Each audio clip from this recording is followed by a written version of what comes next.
So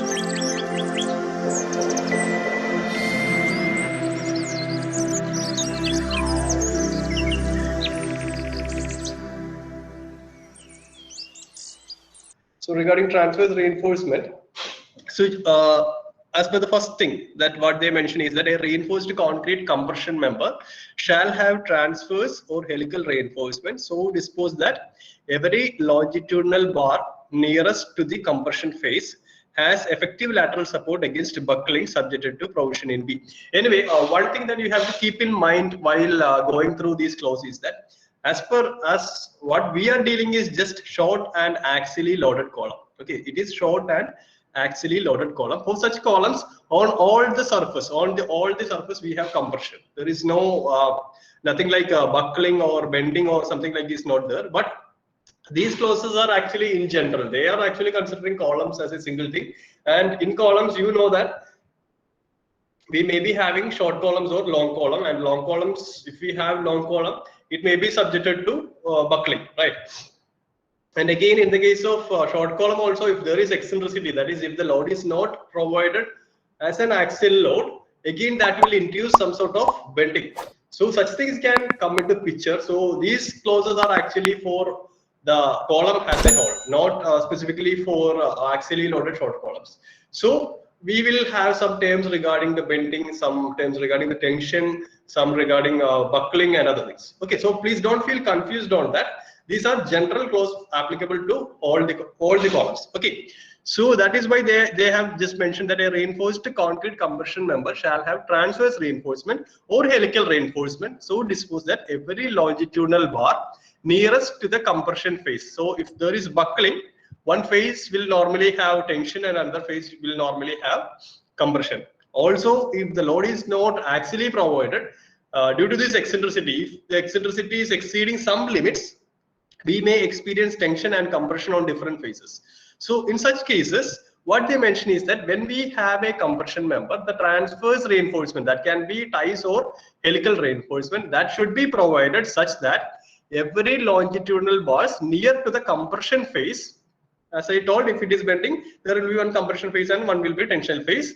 So nearest to the compression phase as has effective lateral support against buckling. Okay, so this buckling should be prevented. That is, buckling means it is actually the failure of the column. So that should be prevented. How? By providing sufficient lateral support for the these longitudinal reinforcement near to the compression phase. And subjected to provision in B, we will go to B and discuss what are things detailed there. Anyway, for the time being, we will look here. So then in the next statement, what they have mentioned is that the effective lateral support is given by transverse reinforcement either in the form of circular rings. So that is in the case of circular columns capable of taking up circumferential tension. Say when this compression member is subjected to compression, what will happen? Say we are actually, I hope you can see my screen, right? Can you see my screen? Yes, sir. Okay, yeah. And my video also, right? Yes, sir. Okay.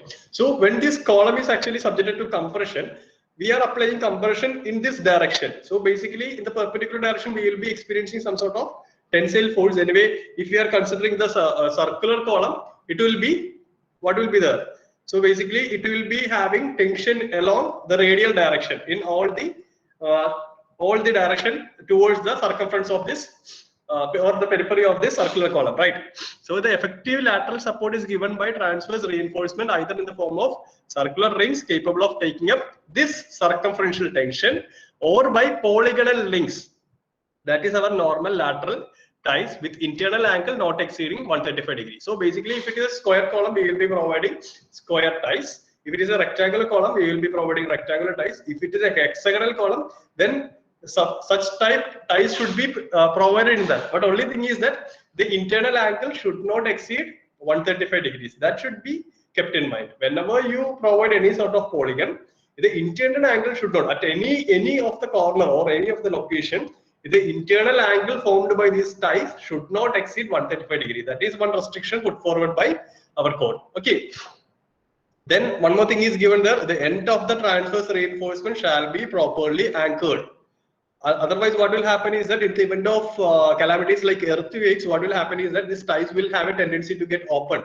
So this confining action will not be there if it is open. So basically what code suggests is that these ties should be provided and the starting and the ending portion of the ties should be sufficiently anchored. Okay, so that the opening of the ties can be prevented. So, and again, for that we have to follow this clause. Okay, that is what mentioned here.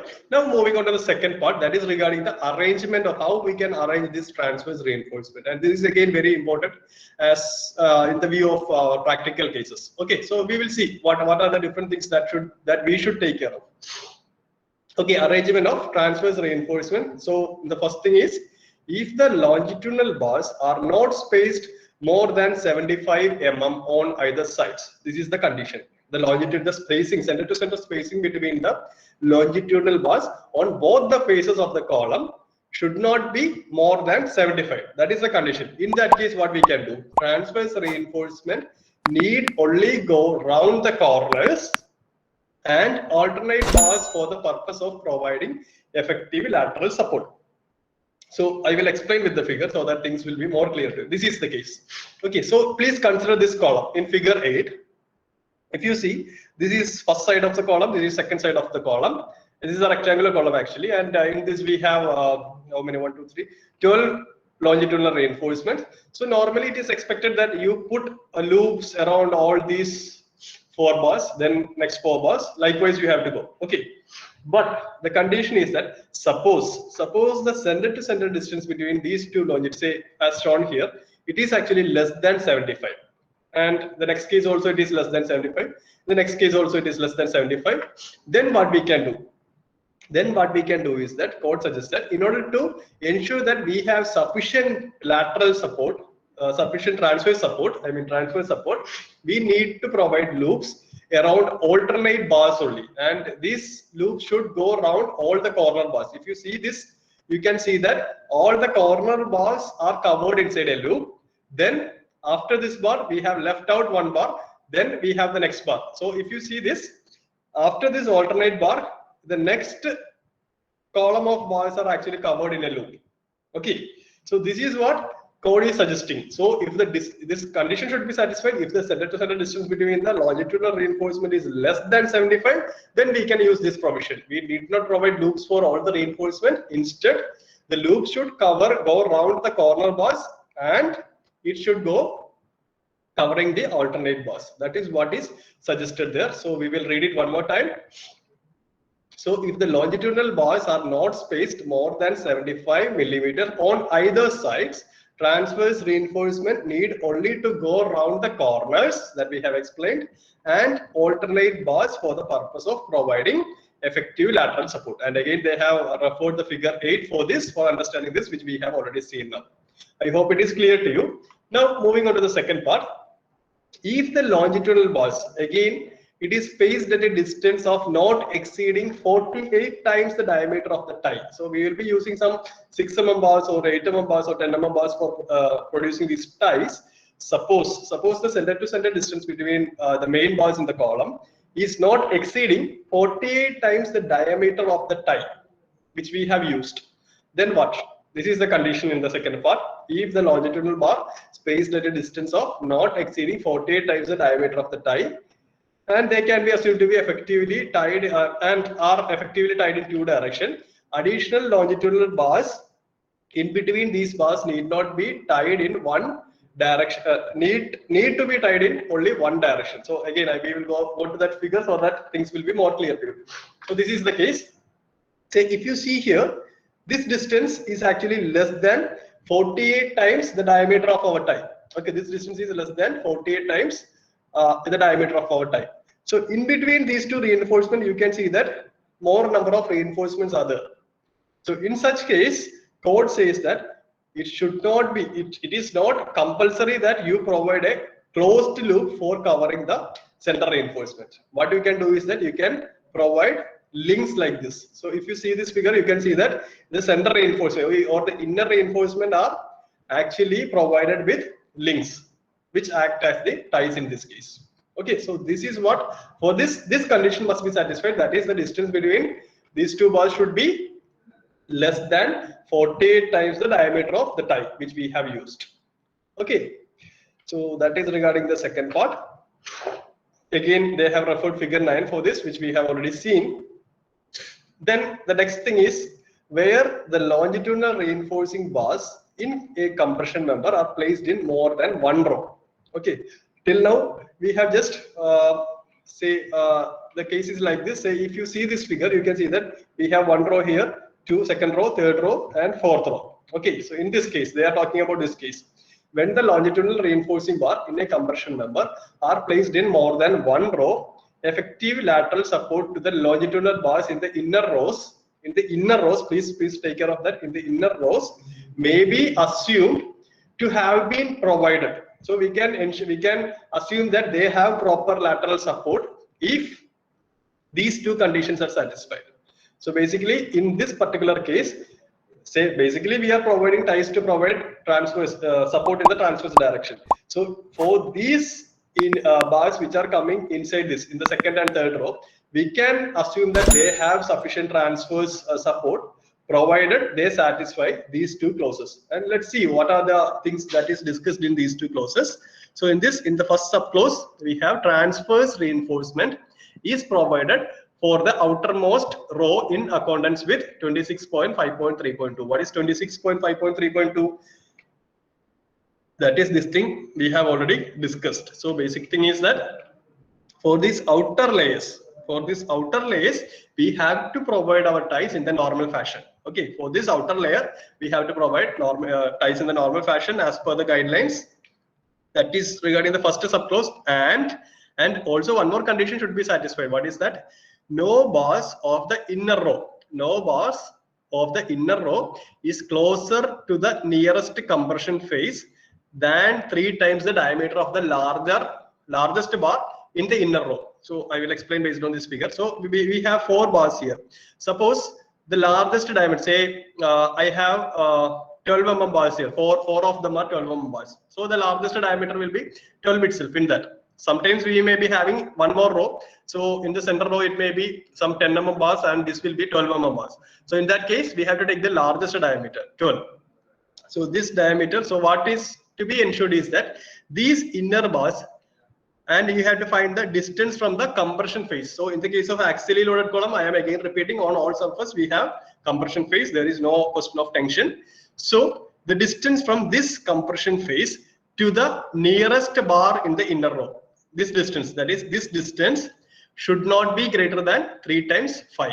So that is what is mentioned. No bar of the inner row is closer to the nearest compression phase than 3 times the diameter of the not should be greater than 3 times the 5. Okay, it should not be less than 3 times 5. If that is the condition, we need not provide any additional ties or loops or something like that to provide the transverse support for the inner reinforcement, inner longitudinal bars. Okay, I am again repeat. Yeah. Yeah, I will repeat that. So basic thing is that we have a condition like this. We have longitudinal bars, that is the main bars going in different layers. Okay, here they have shown 4 layers. So basically we have to provide the ties so that we have sufficient transverse support against different action. There may be tension, there may be lateral load, or something like that may come into picture. So our duty is to ensure that it has sufficient support. Code mentions that if 2 conditions are satisfied, we can assume that the inner longitudinal bars have sufficient support in the transverse direction also. And what are those conditions? First thing is that we have to provide ties for the outer layers. That is, these outer layers, as per the clause we have already discussed, as per these first guidelines, 26.5.3.2. In addition to that, one more condition should be satisfied. That is, we have to look into the inner bars. We have some bars here. Say, suppose we have 4 bars like this, and the largest diameter in this is, say, let's assume it to be 12 millimeters. This largest diameter is 12 millimeter. Then these bars should be provided in such a fashion that the distance from the compression phase to the first layer of inner reinforcement should be greater than 3 times 5, where 5 is this largest diameter, in our case 12 millimeter. If this distance is larger than 3 times 12, that is 36 millimeters, then we can assume that, so both the conditions are satisfied, and we can assume that these inner bars are having sufficient transverse support in the transverse direction also. See, in this figure, they haven't provided any links or closed loops for these bars, but we can still assume that they have sufficient transverse support provided this distance is larger than 3 times 5, and again 5 is the largest diameter, okay, in the inner bars. Is it clear now? Yes, sir. Yes, that's it. So that was regarding that. Then one more thing is there. This is normally this is normally not practiced in ordinary constructions. Anyway, we will fastly go through this. Where the longitudinal bars in a compression member are grouped. Sometimes we have the provision to group some of the bars, and not in contact, and each group adequately tied with transverse reinforcement in accordance with the above clause, above things. Then the transverse reinforcement for the compression member has a hole may be provided on the assumption that each group is a single longitudinal bar for the purpose of determining the pitch and diameter of transverse reinforcement in accordance with 26.5.3.2. Okay, so I will just explain that what we mean by it. Say, suppose we have a condition like this as shown in this figure. Okay, we have a large number of bars, longitudinal bars provided inside this column. So here what we are doing is that we are just considering these 4 single bars as a single group. So these 4 longitudinal bars as a single group, and we are providing separate ties for that. Then these 4 bars are considered as another single group. Similarly, these are considered as a 3rd single group, and finally we have a 4th single group. Okay, so what code suggests is that if these ties, these smaller ties are provided in accordance with the guidelines which we have already discussed, then this group can be considered as a single longitudinal bar. This group can be considered as our 2nd longitudinal bar. This can be considered as our 3rd longitudinal bar, and this can be considered as our 4th longitudinal bar. Then throughout this, we have to provide another lateral tie, and for that we have to finalize the diameter as well as pitch. Pitch means the center to center distance. Okay, so in that case, for finding out the pitch and diameter of this outer tie, what we can do, we can consider each of these groups as single longitudinal bars. We need not take care or take into consideration that we have separate longitudinal bars inside this. That is what is explained there, and these things will actually come into picture in very large constructions and all. Normally we don't adopt this method in the ordinary constructions and all. Okay, so please understand that we have a provision for this. Okay, we can group bars into single groups, and finally we can provide a larger tie for confining all these things. Okay, so that is what is explained here. And again, for this tie, they have provided a maximum diameter of, say in this case, the diameter of such transverse reinforcement need not, however, exceed 20 millimeter. Okay, so in that case, for the outer ties, we have to restrict that the maximum diameter of the tie does not exceed 20 millimeters. Okay, so one more restriction is given there. That was regarding the arrangement of transverse reinforcement. Now we are moving on to the details regarding pitch and diameter of lateral ties. Okay, pitch and diameter, that is the center to center distance between ties, as well as the minimum and maximum and other diameter regarding closes. So let's see that. First of all, we will stick on to pitch. The pitch of transverse reinforcement shall be not more than the least of the following cases. This we have already explained in the previous lecture. Anyway, we will go through it one more time. So we have 3 conditions. We have to find the smallest value, and we have to ensure that the center to center distance or the pitch does not exceed that value. Okay, so the conditions are, first one is the least lateral dimension of the compression member, least lateral dimension. So if it is a square or rectangle column, we will be having 2 sides. We have to take the smallest side. If it is a circular column, it will be diameter. Okay, so that is the first condition.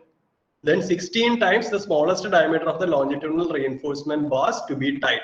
So if it is a column having 4 corner reinforcement, what we have to do, we have to find 16 times the smallest diameter in this 4 reinforcement, and we have to calculate the numerical value of 16 times that diameter. That is our second condition. Then 300 millimeter. Then from these 3 value, we have to take the smallest value, and we have to ensure that the pitch we are providing is not exceeding this smallest value among these three conditions. That is how we will provide the pitch. Okay. Then regarding the diameter of the polygonal links or lateral ties shall be not less than 1/4 of the diameter of the largest longitudinal bar. That is the first condition. So we may be providing a number of longitudinal bars in different layers and all. And what we have to find out is that we have to find out which longitudinal bar is having the largest diameter. Then what you have to do? You have to find the 1/4 value of that diameter. And we have to ensure that the diameter we are using for our tie does not exceed that. That is what is given here. Shall be that is not less than that. Okay, so ties shall be not less than 1/4 of the diameter of the largest bar, and in no case less than 6 mm. Please correct that it is not 16 mm, and in no case less than 6 mm. Okay, it is 6 mm. We cannot use a bar less than 6 mm for providing the ties in structural application. Okay, so the minimum diameter required is 6 mm. So please correct it in your code. You will be having your code with you. You please correct that. Okay. So these are the conditions or the guidelines regarding the pitch and diameter of lateral ties. Any doubts in this? Clear, right? Anyway, for your DCS2, in the first module itself, we have the continuation of the column. So where you will be discussing about long columns, biaxial bending, columns with biaxial bendings and all. So there we won't be repeating these things. We will be directly going with some problems and other newer things. So please try to learn these things here itself. Okay. So that is it. Then the next thing is another important factor, that still now we were discussing about ties provided in rectangular shapes, square shapes, or circular shapes, right? Rings. But we have another practice of providing the ties in a spiral fashion. And such type of ties are normally called by the name helical reinforcement. Helix. It will be provided in the shape of a helix, and it is called as helical reinforcement. So suppose we are providing, and again please keep in mind that when we provide helical reinforcement, we will have a much more confinement than using that you should understand. I will spend some time on that. That will be useful for you actually. Slide. So the basic thing is like this. Say, let me take a sidewise cross section of a column. So I have a column here, and I have some longitudinal reinforcement running like this. Please assume these lines to be straight, and we have some ties here. Okay, we have some ties at some spacing. But when this thing is actually subjected to this compressive force, what will happen is that we have effective transverse support here. Then the next support is actually here. So when you consider the space in between these two, there will be a tendency for this concrete as well as this bar to get buckled like this. So it will be something like this. Here we have proper support, so there won't be any bulging or something. So there will be a tendency to go like this. Okay. On the other side also we will be having a tendency like this. So please understand. So not like this. Yeah. So please understand that here, as far as this part is considered, we don't have effective transverse support as we have here. Okay, this is the case of normal ties as well as rings or whatever things you may be providing. But let's take the other case where we are providing spiral reinforcement or helical reinforcement. See, again I am taking the same column, and again I am having the same longitudinal bars. Now what I will do is that I will provide it as a spiral. Say, please visualize that. I am not able to draw that. So we will be providing it in the form of a spiral along the periphery of this thing.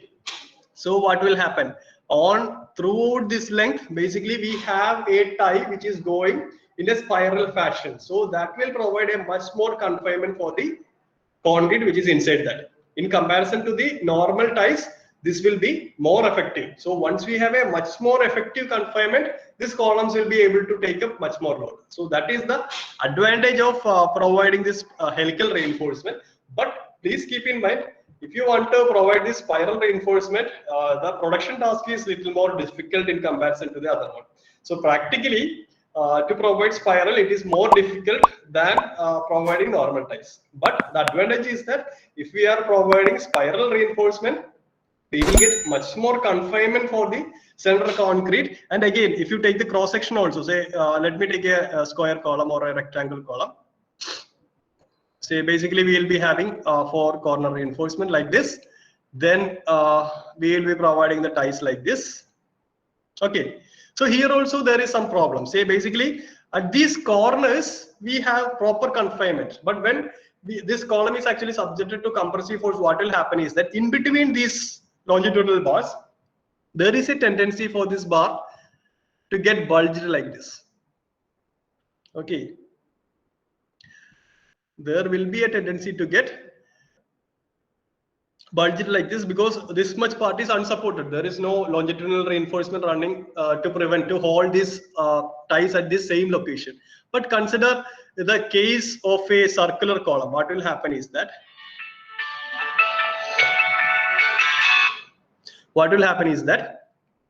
say basically we will be having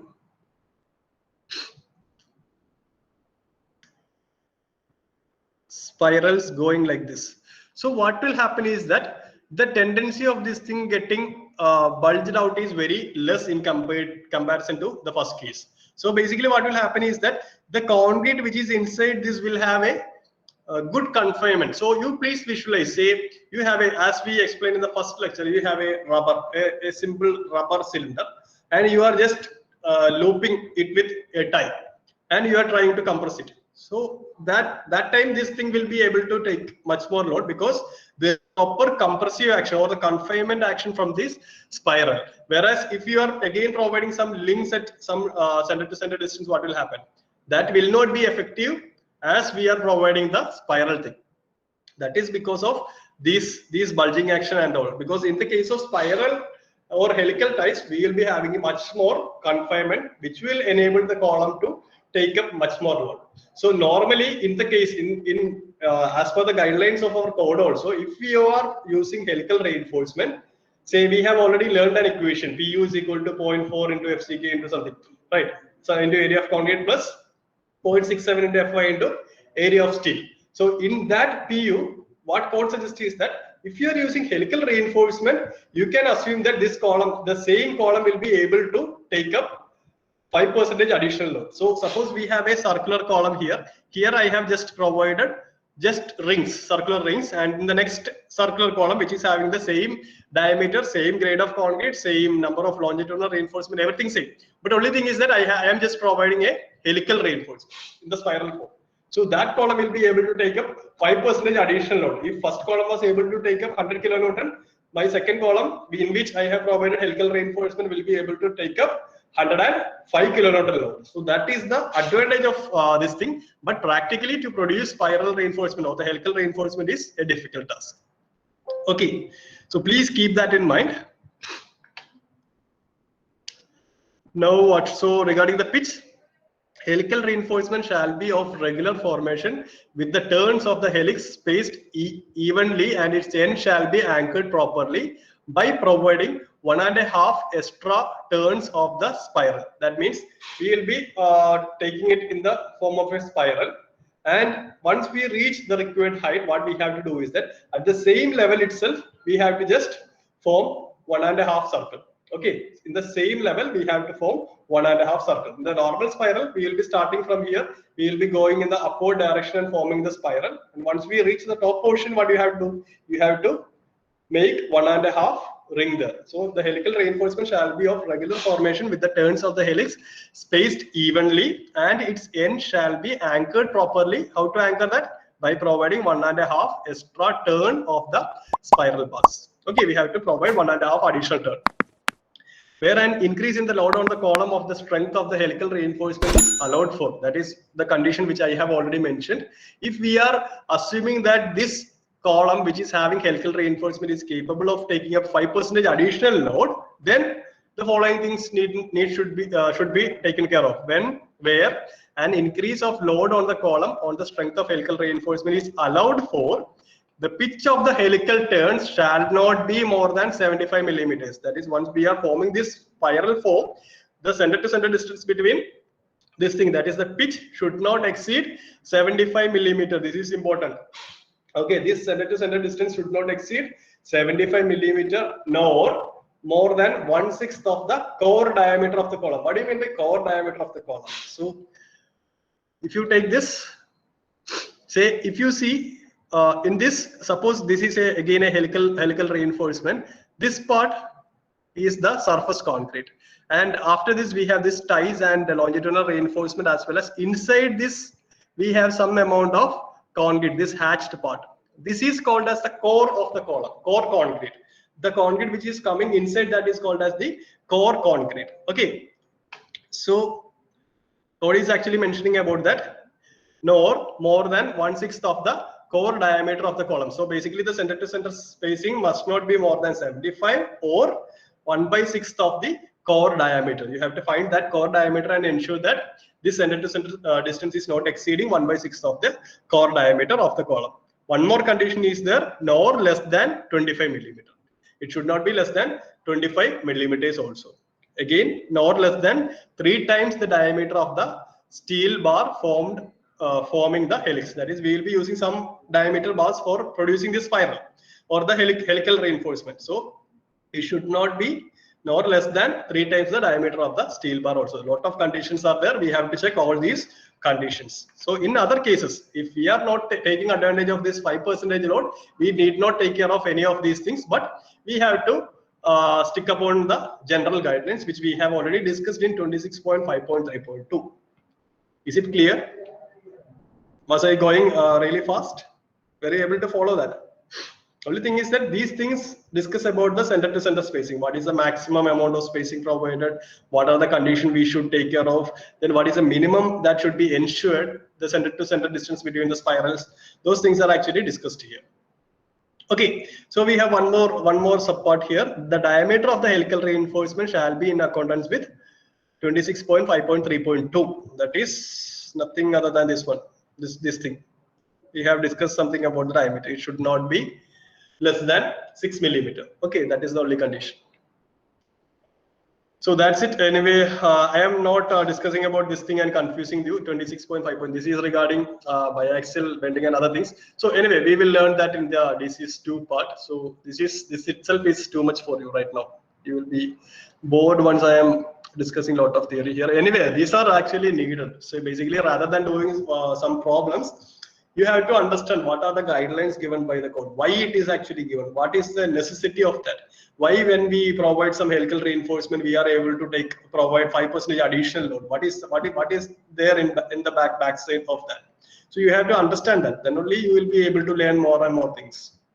Okay, so is the concepts clear now? Any doubts for anyone? Is there anyone present on the other side? Yes. Clear. Okay. Yes, sir. Okay. So anyway, one more advice from my side is please refer SP34.